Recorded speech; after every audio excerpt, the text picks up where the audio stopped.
From this wider perspective, so much of what we do to each other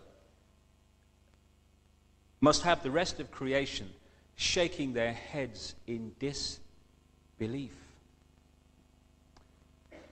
The fact is that someone born in the United States is not more special than someone born in Mexico.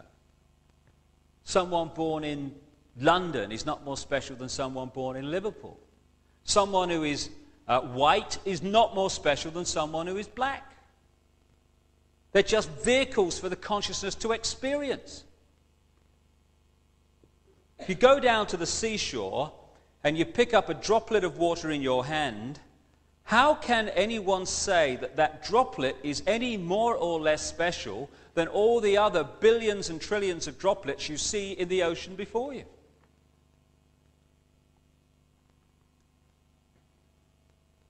So when I began to understand all this and appreciate this other explanation to dogmatic religion and this world is all there is science, I started to ask a few questions of this situation.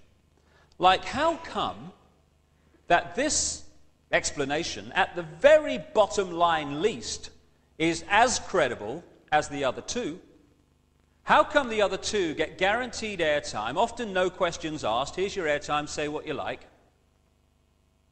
and the alternative to both of them is ridiculed, condemned, or suppressed by reflex action? The answer that I came up with was that clearly some people don't want the public to have access to this information. But who and what and why? And I began to ask other questions. Like, I don't know about you, but I've met a lot of people in my life, and I can't, to my knowledge, recall anyone who wanted a war, who had any interest in wars, who felt that wars were anything but horrific and to be avoided. So I thought, how come the world's been awash with wars throughout this century? Who's behind them? Or what? Or why? Then I kind of looked at this economic system that controls the world. An economic system that is so sane that the more successful it is in its own terms, the quicker it destroys the planet. It's the perfect environmental and human assassin. It insists every year that we take more from the earth even quicker, turn it into even more things, sell even more things, consume even more things, throw away even more things, to worship the real God of the modern world, economic growth. It insists that every year 20% of the people of the world consume 80% of the resources, while leaving the other 80% to get by on the other 20%. Crazy. Of course it is. But that's the economic system, take, make, and throw away, that controls your life and mine. And that of 6 billion people nearly. So I thought, what's behind this self-destruction? Or who and why? I started to look at some of the other conventional wisdom that we pass on from generation to generation as the only way of doing things in this world.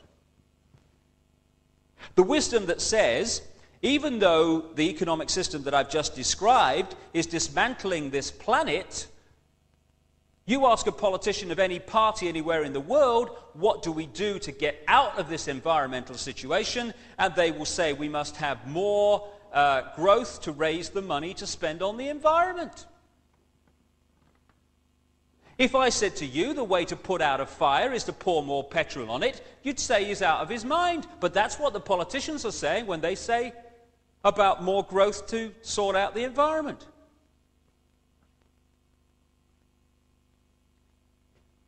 It's conventional wisdom that it's fine to treat animals as mere commodities, to be made as fat as possible, as quick as possible, on as little food as possible. To condemn every year billions of animals to a lifetime of pain, fear, and suffering in the name of economics. You're sane if you judge your success in healthcare not by how many people are healthy, but by how many diseased people you manage to treat. We're treating more patients than ever before. Why? Why are so many people ill? It's conventional wisdom that rising house prices are a sign of economic success when thousands are homeless because they can't afford them. You're sane, finally, if you think it's fine to support a system that is so successful that every year it turns out more suicide, alcoholism, drug taking, homelessness, pain, stress, fear, and suffering in all its forms. We'd be in real trouble if this system wasn't working, wouldn't we? That is sanity, apparently. But it's the ultimate insanity. So who's behind it? Or what and why?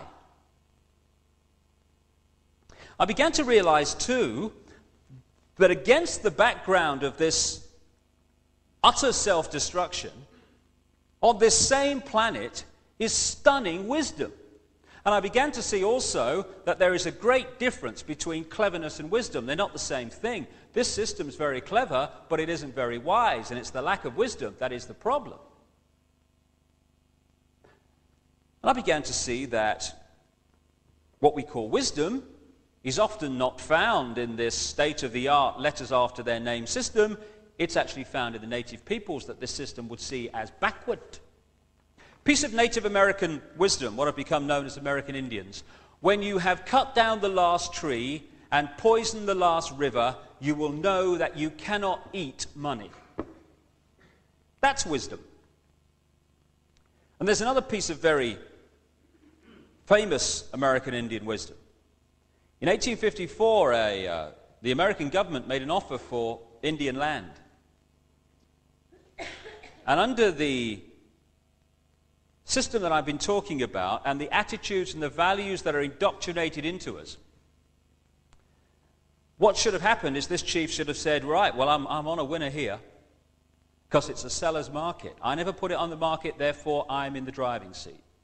So what I'll do is duck and weave, and I'll crack on. I don't want to sell, get them to push up the price, and at the moment that I think they're going to pull out, I'll put out my hand and say, you've convinced me. And people will think, oh, what a great businessman he is, that chief.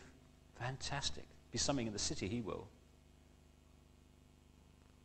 But there's another value system on this planet also.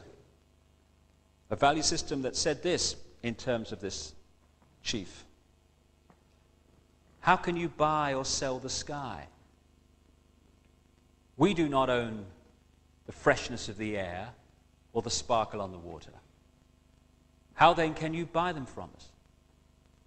Every part of the earth is sacred to my people, holy in their memory and experience. We know the white man does not understand our ways. He's a stranger who comes in the night and takes from the land whatever he needs. The earth is not his friend, but his enemy. And when he's conquered it, he moves on. He kidnaps the earth from his children. His appetite will devour the earth and leave behind a desert. If the beasts were gone, we would die from a great loneliness of the spirit, for whatever befalls the earth befalls the children of the earth.